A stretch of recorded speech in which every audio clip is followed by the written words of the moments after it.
الحمد للہ رب العالمین والصلاة والسلام علی سید الانبیاء والمرسلین اما بعد احباب ذی وقار، آج الحمد للہ مثنوی شریف کے 40 دروس جو ہیں وہ پورے ہو جائیں۔ پچھلا جو ہمارا درس تھا، آج کا درس اسی سے پیوستہ ہے، اور پچھلے درس میں جو ہے وہ مولانا جلال الدین رومی رحمۃ اللہ تعالی علیہ نے اللہ جل مجدہ الکریم کی ذات کی جانب اپنا رجوع کرنے کی ہمیں دعوت بھی دی، اور پھر اس حوالے سے بہت سے معارف بھی آپ نے ذکر فرمائے۔ تو آگے کا جو یہ درس ہے، یہ کوشش کی جاتی تو آج مکمل ہو سکتا تھا، لیکن اگر کچھ تسلی سے اس پر گفتگو کی جائے تو پھر اسے مزید 2 حصوں میں تقسیم کرنا ہوگا، یعنی ایک آج کا درس ہوگا اور پھر ایک اگلا درس ہوگا۔ 2 شعر ایسے تھے کہ جو پچھلے درس میں ان کے اوپر کوئی سیر حاصل گفتگو نہیں ہو سکی، کیونکہ وقت جو ہے وہ کافی ہو گیا تھا، تو ایک تو اس حوالے سے گفتگو کریں گے، اور چند اشعار جو ہیں وہ آگے مزید جو ہے وہ ہم پڑھیں گے۔ تو اس میں یہ ہے کہ غور سے اگر آپ 2 میری تقریریں سن لیں گے تو آگے کے جو اشعار ہیں پھر ان کو سمجھنا وہ آپ کے لیے آسان ہو جائے گا۔ ان میں 2 اشعار جو پہلے ہیں، ان میں ایک یہ ہے: نور نور چشم خود نور دل است، اور نور چشم از نور دل ہا حاصل است، اور دوسرا ہے: باز نور نور دل نور خداست، کہ ز نور عقل و حس پاک و جداست۔ یعنی دل کے نور کا بھی ایک نور ہوتا ہے، اور وہ نور کیا ہے؟ وہ نور خدا ہے۔ یعنی ایک واسطے ہے نا جی، وسیلوں سے بات چلتی چلتی اللہ جل مجدہ الکریم کی ذات بابرکات تک جا کے جو ہے نا وہ منتج ہوتی ہے۔ تو اس کو کچھ اس انداز سے ہم جو ہے نا وہ سمجھیں گے، وہ یہ کہ مخلوق کا جو انکشاف ہے، جیسے بات نور کی چلی تھی نا، مخلوق کا جو انکشاف ہے، یعنی جو بھی چیز مخلوق ہے اس کو دیکھنا، یہ آپ یوں سمجھیے کہ یہ ایک امر حادث ہے۔ اور جہاں بھی کوئی حادث ہوتا ہے نا جی، اس کے لیے کوئی علت، اس کا کوئی مبدا وہ ہونا ضروری ہوتا ہے، کیونکہ حادث جو ہے وہ کبھی بھی محدث سے مستغنی نہیں ہوتا، وہ غیر مستغنی عن المحدث ہوتا ہے۔ تو اب یہ جو انکشاف حسی ہے، یعنی ایک حسی چیز کو جب آپ نے دیکھنا ہے تو اس کے لیے ضروری ہے ایک نور حسی، یعنی یہ حادث ہے ایک چیز، جیسے جتنی بھی مخلوقات ہیں، اللہ جل مجدہ الکریم کی ذات کے علاوہ تو سب کچھ ہی حادث ہے۔ تو اب یہ ہے کہ وہ جو ایک انکشاف حسی ہے، کسی چیز کو ہم نے منکشف کرنا ہے اپنی ذات پر، تو اس کے لیے سب سے پہلی چیز جو ہے نا وہ ضروری، یہ حادث ہو گیا، تو اس کے لیے ایک محدث کی ضرورت ہوگی، جس سے اس چیز کا وجود سمجھ میں آئے گا۔ اس چیز کا وجود سمجھنے کے لیے ایک اور چیز جو کہ اس کا محدث ثابت ہوگی، اس کی ضرورت ہوگی۔ تو اب اس انکشاف حسی کے لیے ایک نور حسی کی ضرورت ہوگی۔ اب وہ جو نور حسی ہے، پھر اس سے آگے بھی تو ظاہری بات ہے، ایک چیز ہے جو اس کو سمجھے گی کہ یہ نور حسی، وہ حادث ہے، تو پھر ایک اور چیز جو اس کے لیے محدث ثابت ہوگی، تو وہ ہماری قوت عاقلہ ہوگی، جس نے سمجھنا ہے کہ یہ نور ہے۔ ایک وہ چیز ہے، اس کو سمجھنے کے لیے نور ہے، نور کو سمجھنے کے لیے جو ہے وہ قوت عاقلہ ہے۔ تو اب یہ جو انکشاف ہے قوت عاقلہ کا، قوت عاقلہ جو ہے اس کا جو انکشاف ہے، اس کو بھی تو ظاہری بات ہے منکشف کرنا، تو اس کے لیے پھر وہ نور الہی ہوگا جو اس کو منکشف کرے گا۔ تو پھر اب نور الہی جو ہے وہ تو قدیم ہے، اس کے لیے تو کوئی محدث نہیں ہو سکتا۔ کیوں؟ اگر وہاں پر بھی ہم کوئی کہہ لیں کہ محدث مانے، اولاً تو یہ بات ہے ہی محال، بفرض محال جو ہے، اگر ہم اس سے آگے، تو یہ تو پھر ایک تسلسل چلا جائے گا، اور یہ باطل ہے، یا پھر دور لازم آئے گا، اور یہ بھی باطل ہے۔ لہٰذا ہر چیز جو ہے نا جی، وہ بات جا کر اس کا جو اس کی انتہا ہے نا جی، وہ اللہ رب العزت کے نور پر ہوتی ہے۔ تو یہ بات انہوں نے یہاں پر سمجھائی کہ نور چشم خود نور دل است. ایک تو یہ ظاہری نور ہے، ایک آنکھ کا نور ہے، پھر اس کے آگے دل کا نور ہے. اس دل کے نور کا تعلق اللہ کے ساتھ، اور اللہ رب العزت کی ذات ہی جو ہے وہ مبدأ فیض ہے. تو نور چشم خود نور دل است، اور نور چشم از نور دل ہا حاصل است. حقیقت میں جو آنکھوں کا نور ہے وہ دل کے نور سے حاصل ہوتا ہے. پھر آپ فرماتے ہیں کہ بعض نور دل نور خدا است. یہ وہ بات آ گئی کہ دل کے نور کا نور جو ہے وہ کیا ہے؟ وہ خدا کا نور ہے. کوز نور عقل و حس پاک و جداست. وہاں پر حس کی بات نہیں ہو سکتی، وہاں پر عقل کی بات نہیں ہو سکتی، کیونکہ یہ سب حادث ہیں. اور قدیم کے لیے کوئی حادث چیز جو ہے وہ کہہ لیں گے اس کی محدث تو نہیں بن سکتی نا. یہ یہاں پر استحالہ لازم آئے گا، ورنہ یا تو اس کو آپ دور کہہ لیں یا اس کو آپ تسلسل کہہ لیں، اور دونوں کلاہما باطلان، دونوں باطل. اب ایک نئی بات جو ہے نا آپ یہاں پر بیان فرما رہے ہیں، وہ یہ کہ اللہ جل مجدہ الکریم کی ذات کا ادراک ہم کیوں نہیں کر سکتے. یہ تو پیچھے بات ہو گئی نا ساری.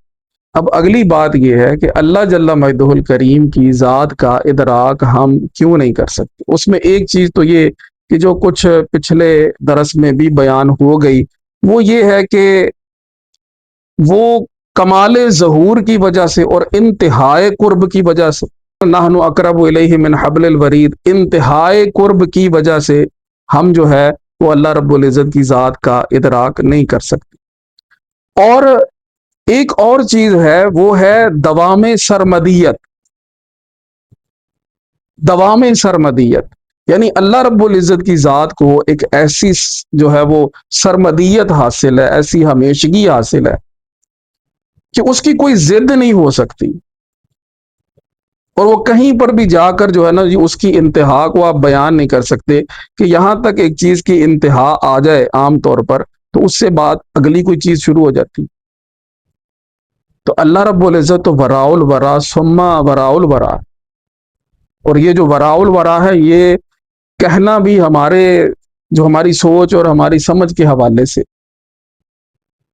کوئی ایسا لفظ ہے ہی نہیں ہمارے پاس جو اللہ رب العزت کی ذات کی حقیقت کو جو ہے نا جی کما ہیا بیان کر سکے.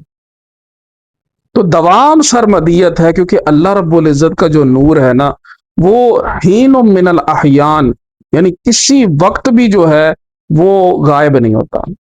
ایک لمحہ بھی ایسا نہیں آ سکتا کہ جس میں اللہ رب العزت کی ذات کا جو نور ہے نا جی وہ ختم ہو جائے. اور چیزیں تو تب ہی پہچانی جاتی ہیں، ان کا ادراک تب ہوتا ہے کہ جب وہ کہہ لیں کہ ایک حالت سے دوسری حالت کی طرف منتقل ہو جائیں. یہ اب آگے انہوں نے چند اشعار میں یہ بات سمجھانی. آپ فرماتے ہیں کہ شب نہ بدھ نور، رات ہوئی تو نور نہ رہا، تو نہ دیدے رنگ را، تم نے جو ہے وہ رنگ کو نہیں دیکھا. شب نہ بدھ نورے نہ دیدی رنگ را، جب رات ہوئی تو تم نے رنگ کو نہیں دیکھا. پس بضد نور پیدا شد تو را، تمہیں یہ رنگ کی سمجھ آئی ہے، ٹھیک ہے، تمہیں یہ جو رنگ کی سمجھ آئی ہے یہ نور کی ضد کی وجہ سے سمجھ آئی. وہ ہے ظلمت. دن ہے نا، دن کے بعد آگے رات ہے، تو رات آنے کی وجہ سے دن کا جو نور ہے وہ ختم ہو جاتا. تو اب رات کو ہو گیا اندھیرا، تو جب رات کو اندھیرا ہوا تو اب اس سے ہمیں یہ پتہ چل گیا کہ یہ دن جو ہے اس کا بھی کوئی نور ہوتا ہے، تو ہمیں اس کا ادراک ہو گیا. کیوں؟ کیونکہ الاشیاء تعرف بازدادها، چیزیں جو ہیں وہ اپنی ضد سے پہچانی جاتی ہیں. تو اللہ رب العزت کا نور تو کبھی بھی اس کی ذات سے جدا نہیں ہوتا. تو پھر ہم اس کو کہاں پر جا کر اس کا ادراک کر سکیں گے؟ دن کا تو ہم نے ادراک کر لیا کہ وہ ایک وقت میں جا کے ختم ہو گیا، آگے سے رات جو ہے وہ شروع ہو گئی. تو پھر نور کی حقیقت جو ہے نا جی وہ جو ایک عام حصی نور ہے اس کی حقیقت ہم پر منکشف ہو گئی کہ وہ ایک وقت تک رہتا ہے، پھر اس کے بعد وہ ختم ہو جاتا ہے۔ آگے ظلمت، ہر چیز اپنی ضد سے پہچانی جاتی ہے، اللہ کی ذات کی تو نہ کوئی ضد ہے نہ کوئی ند ہے۔ تو اللہ رب العزت کی ذات کا ادراک ہم کیسے کر سکتے؟ یہ ہمارے لیے بڑا مشکل۔ تو شب نہ بدھ نورے، رات کو جب نور نہ تھا تو نہ دیدی رنگ رات، تم نے رنگ کو نہیں دیکھا۔ پس بضد نور پیدا شد تو را، جب وہ جو ضد کو تم نے سمجھا نا، نور کی ضد کو، تو اب یہ حقیقت تم پر منکشف ہو گئی کہ نور کیا ہوتا، دن کیا ہوتا ہے۔ فرماتے ہیں دیدن نورست آنگا دید رنگ، پہلے نور کو دیکھا رہا ہے تم، پھر اس کے بعد جو ہے وہ رنگ کا دیکھا جانا ہے۔ ٹھیک ہے، پہلے ہمیشہ جو ہے وہ محدث کا وجود ہوگا، پھر حادث ہوگا۔ سمجھ آ رہی بات کی کہ دیدن نور است، پہلے جو ہے وہ نور کا وجود ہوگا تو پھر تمہیں رنگ نظر آئے گا، ورنہ رنگ کیا چیز ہے؟ کچھ بھی نہیں۔ جہاں نور نہیں ہوگا تو وہاں رنگ ہی نہیں ہوگا، کون سا رنگ نظر آئے گا اس کو اندھیرے میں؟ تو اولن جو ہے وہ دیدن نور ہے، اور پھر اس کے بعد تم نے اس رنگ کو دیکھنا ہے۔ اور این بضد نور دانی بے درنگ، یہ بات جو ہے نا جی، نور کی ضد کی وجہ سے تم جان لوگے بغیر کسی تاخیر کے، یا کوئی تاخیر نہیں، جہاں ضد آتی ہے چیز پہچانی جاتی ہے۔ اللہ رب العزت کی ذات کی کوئی ضد نہیں، ٹھیک ہے نا، اس کے نور کو جو ہے وہ تمام سرمدیت حاصل ہے۔ وہ یہ نہیں کہ ایک جگہ پر جا کے، یہاں ظاہری بات ہے کہ بات کرتے ہوئے بھی انسان ڈرتا ہے، یعنی بے مثل و بے مثال بلا تشبیہ و تمثیل، کوئی ایسا معاملہ نہیں ہے کہ کسی جو ہے نا جی لمحے، یعنی حین من الاحیان، یا یوں کہہ لیجئے کہ فی وقت من الاوقات، کوئی ایسا لمحہ بھی نہیں ہو سکتا کہ اللہ رب العزت کی ذات سے اس کا نور جدا ہو،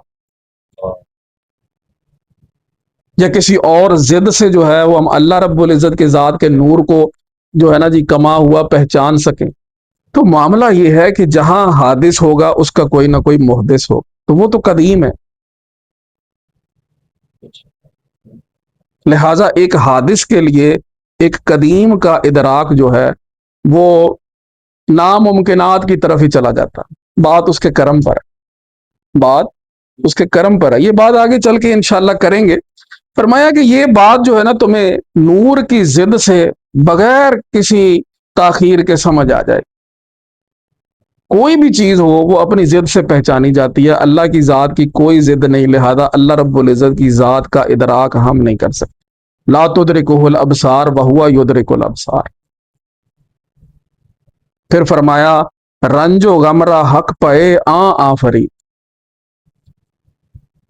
اللہ رب العزت نے رنج اور غم کو اس لیے پیدا فرمایا ہے تا بدی ضد خوش دلی آید پدید، کیونکہ اس ضد کی وجہ سے خوش دلی سمجھ میں آئے۔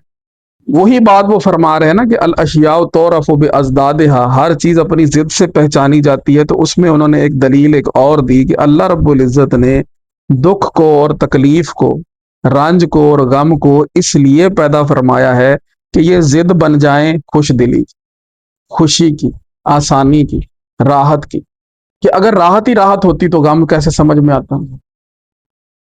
خوشی نہیں پتا چلتا، اگر ہر وقت دن ہی دن ہوتا تو رات کیسے سمجھ میں آتی؟ اگر رات ہی رات ہوتی تو دن کیسے سمجھ میں آتا؟ میں آ جاتا ہوں اس طرف، اگر وفا ہی وفا ہوتی تو بے وفائی کی سمجھ کہاں سے آتی؟ اور اگر سارے نیک ہی نیک ہوتے تو گناہ گاری کی سمجھ میں کیا آنا تھا گناہ گاری میں؟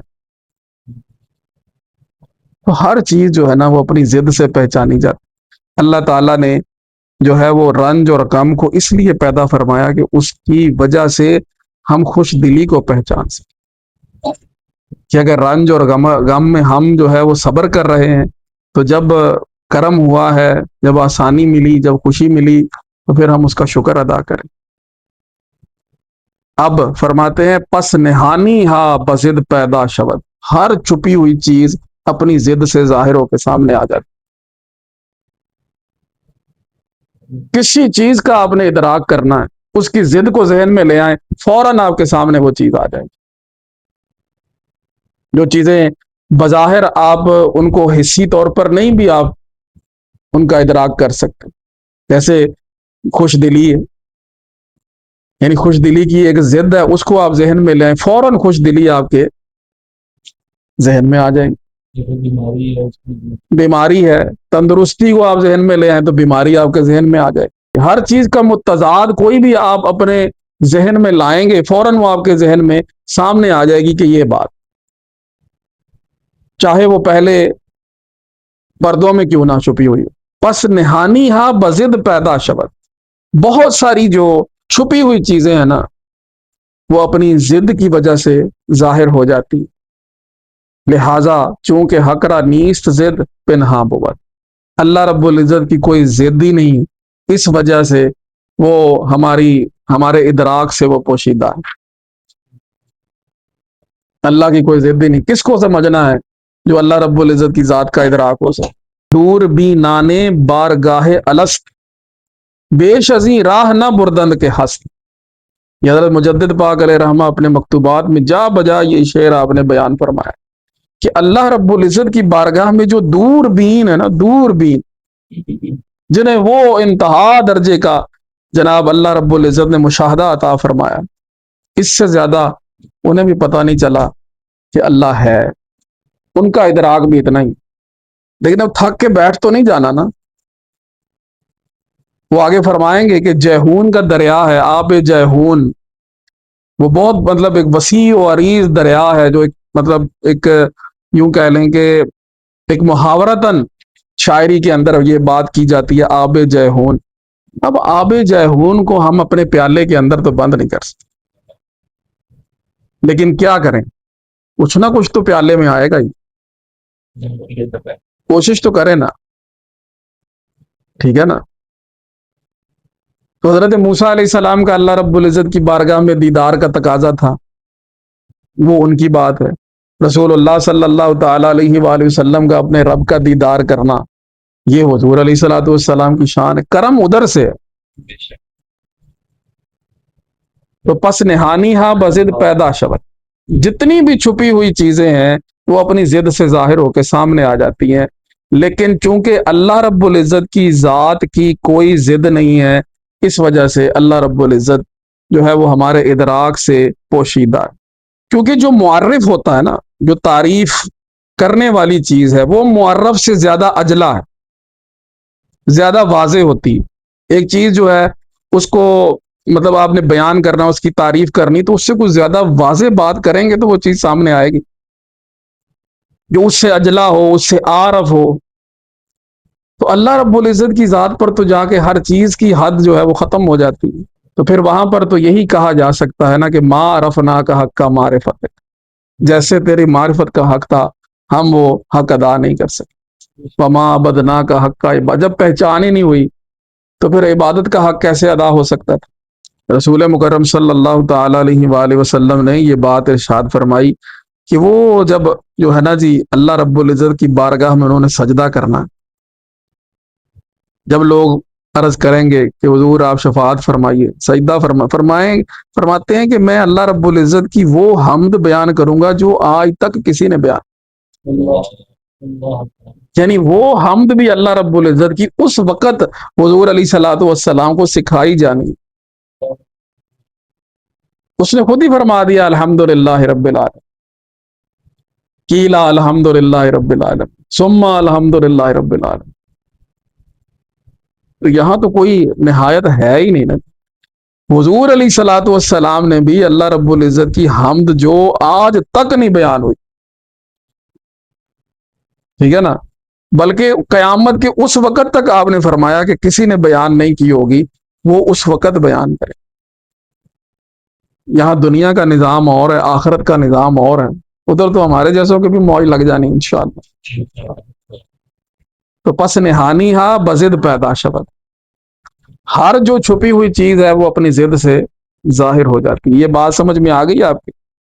رات کا دن کی وجہ سے پہچانا جانا، دن کا رات کی وجہ سے پہچانا جانا، اسی طرح رنج کا خوشی کی وجہ سے پہچانا جانا، خوشی کا غم کی وجہ سے پہچانا جانا، یہ سارے جو اشعار ہیں یہ سمجھ میں آ گئے نا آپ سے؟ تو بات یہ ہے کہ وہاں دوام ہے، وہاں وہ معاملہ رک نہیں رہا کسی بھی حد پہ جا کر کہ وہ آگے کی بات کو سمجھا جائے۔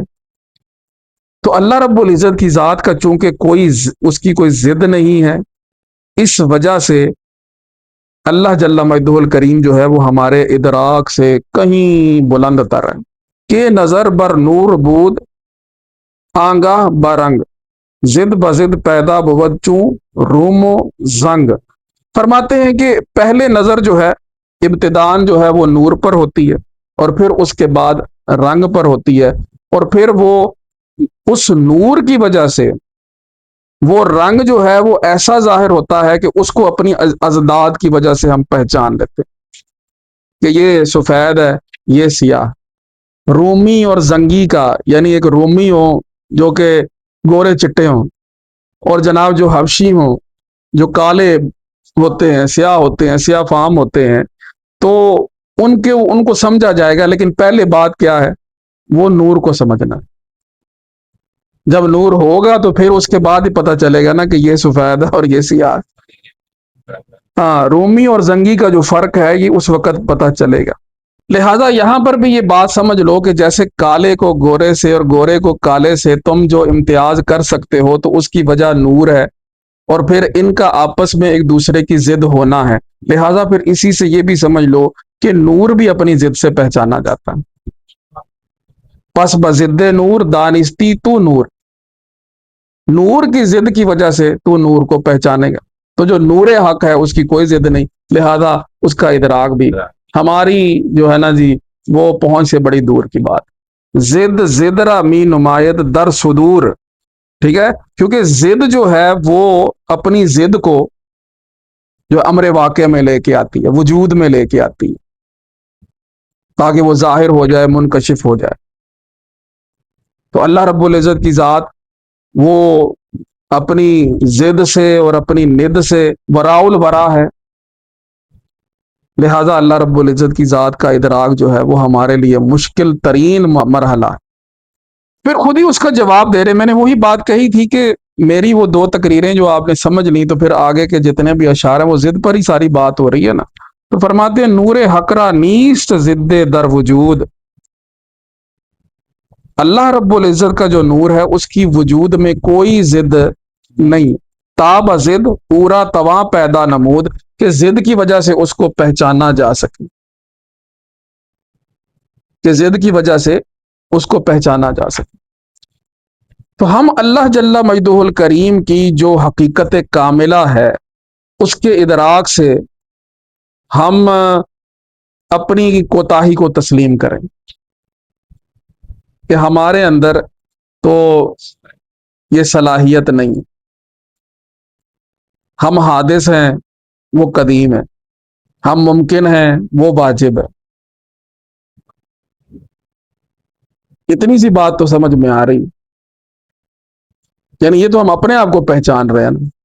من عرف نفسہ فقد عرف ربہ، جس نے اپنے آپ کو پہچان لیا اس نے رب کو پہچان لیا۔ یہ تو الگ ہو رہے ہیں نا، ہم اپنے رب سے اپنی ذات کو الگ کر کے جب دیکھ رہے ہیں تو پھر اس کی ذات کی شانوں کو ہم سمجھنے کی طرف ہماری توجہ جاتی ہے۔ باقی اب اس کی ذات کی جو کون ہے، جو حقیقت ہے، اس کو سمجھنا وہ ہمارے بس کا کام۔ لیکن وہی بات پھر یہاں پر آ جاتی ہے کہ آب جیہون را گر نہ تواں کشید، جیہون کے دریا کے پانی کو اگر تم نہیں سارے کا سارا کھینچ سکتے، ہم سے قدر تشنگی نہ تواں برید، تو کم از کم اپنی پیاس ہی بجھا لو۔ یہ مولانا روم رحمۃ اللہ تعالی علیہ نے یہاں نہیں فرمایا، یہ آگے جو ہے آپ نے کسی جگہ ارشاد فرمایا، تو آپ فرماتے ہیں کہ اپنی پیاس ہی بجھا لو نا۔ یہ کوشش تو کر سکتے ہو کہ نہیں کر سکتے؟ ہماری پیاس کتنی سی ہے؟ ایک پیالہ، تو کم از کم اس کے حصول کی تو ہمیں کوشش کرنی چاہیے۔ پھر اب وہ ساری بات کر کے آپ نے وہ نتیجہ جو تھا وہ ذکر فرما دیا کہ لا جرم ابصارنا لا تدرکہ، حقیقت بات یہ ہے کہ ہماری جو ابصار ہیں یہ اس کا احاطہ نہیں کر سکتی، اس کا ادراک نہیں کر سکتی۔ وَهُوَ يُدرک، بی تو از موسیٰ وکو، یہ بات تم جان لو موسیٰ علیہ السلام اور پہاڑ کے واقعے سے کہ اللہ رب العزت کی ذات کو، اس کا ادراک ہم نہیں کر سکتے، ہماری آنکھیں اس کا احاطہ نہیں کر سکتی. کہ جیسے حضرت موسیٰ علیہ السلام نے اللہ جل مجدہ الکریم کی بارگاہ میں عرض کیا، رب آرنی انظر الیک، اے اللہ مجھے اپنی ذات کا جلوہ دکھا، میں تجھے دیکھنا چاہتا ہوں. تو وہاں سے جواب کیا ملا، لن ترانی، ہرگز تم مجھے نہیں دیکھ سکتے. پھر اس کے بعد یہی فرمایا گیا کہ اس پہاڑ کی طرف جو ہے تم دیکھ لو، اگر اس نے جو ہے معاملے کو برداشت کر لیا، فسوف ترانی، پھر آپ بھی دیکھ لو گے. لیکن اس کے بعد حضرت موسیٰ علیہ السلام جو ہے وہ اللہ رب العزت کے ذات کے جلوے کی تاب تو نہ لا سکے. فرمایا یہ واقعہ اپنے سامنے رکھ کے بھی اب اس بات کو سمجھ لو کہ ابصارنا لا تدرکہ وہو یدرک. یہ قرآن مجید کی جو آیت ہے نا، انہوں نے اپنے انداز سے اس کو بیان فرما دیا، شعر کے اندر اس کو مقید کر دیا، بالتصرف اس کو ذکر کیا. تو پھر اس کے بعد تو وہ یہ بھی ہوا نا کہ موسیٰ علیہ السلام تو وہ دور تو ایک چونٹی بھی چل رہی ہوتی تھی تو اس کو بھی وہ دیکھ لیتے. یہ تو نور اپنے اندر پیدا کر لیا نا انہوں نے. تو ایسے ہی جب ہم کوشش کریں گے، ہمارا دل روشن ہو جائے گا، ہماری آنکھیں روشن ہو جائیں گی، ہماری سوچ روشن ہو جائے گی، ہماری روح روشن ہو جائے گی. ہم نے تو اپنی جو ہے نا جی بساط کے مطابق جو ہے وہ اپنا پیالہ بھرنا ہے، اپنا کوزہ بھرنا ہے، اپنا مشکیزہ بھرنا. تو ہمت ہارنے والی بات نہیں ہے. وہ ایک تو یہ شعر میں نے آپ کو سنایا نا جو آگے کا ہے، ایک پیچھے کا بھی شعر جو آپ نے اس وقت فرمایا تھا کہ ہر چند کے یہ معاملے بڑے مشکل ہیں، لیکن تو مگو مارا بداں شاہ بار نیست، یہ بات نہیں کبھی تم نے کرنی کہ ہمیں اس شہنشاہ کی بارگاہ تک رسائی نہیں، با کریمہ کا رہا دشوار نیست. وہ تو کریم ہے، اور کریموں پر کوئی کام جو ہے وہ مشکل نہیں ہوتا.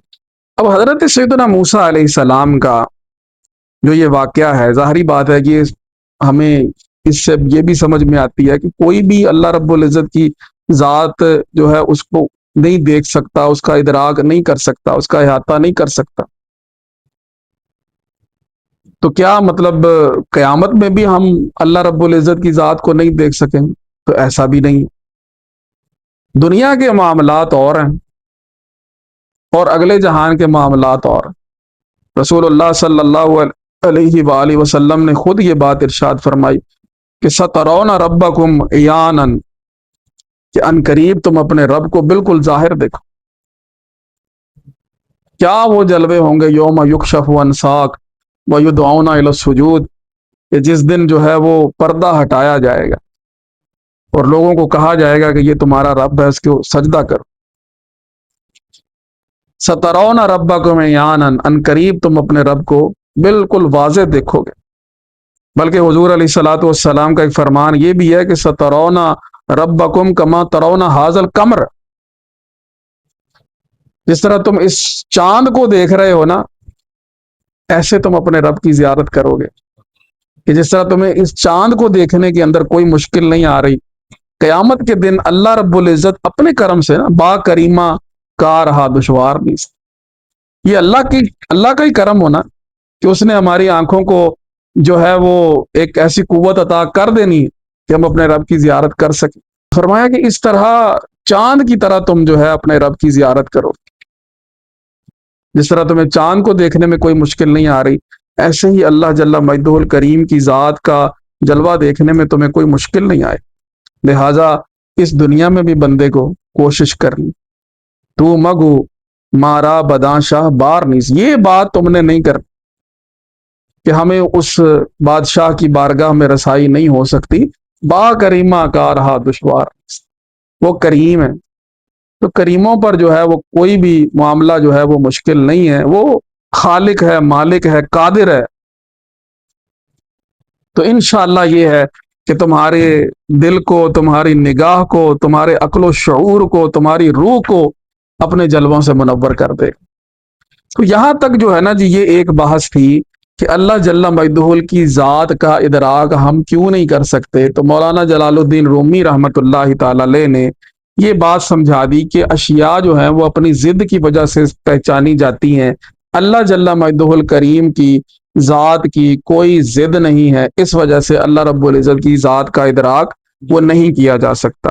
آگے وہ صورت اور معنی، جس میں سے کچھ حصہ اس کا پچھلے درس میں بھی بیان ہوا تھا کہ صورت کیا ہوتی ہے اور معنی کیا ہے، ظاہر کیا ہے اور حقیقت کیا ہے، تو اس کو بھی تھوڑا سا وہ کچھ مزید مثالوں سے روشن فرمائیں گے، وہ انشاءاللہ اگلے درس میں یہ باتیں کریں گے۔ اللہ جل مجدہ الکریم ہم سب کو حقیقت آشنائی کی توفیق بخشے۔ وآخر دعوانا الحمد للہ رب العالمین۔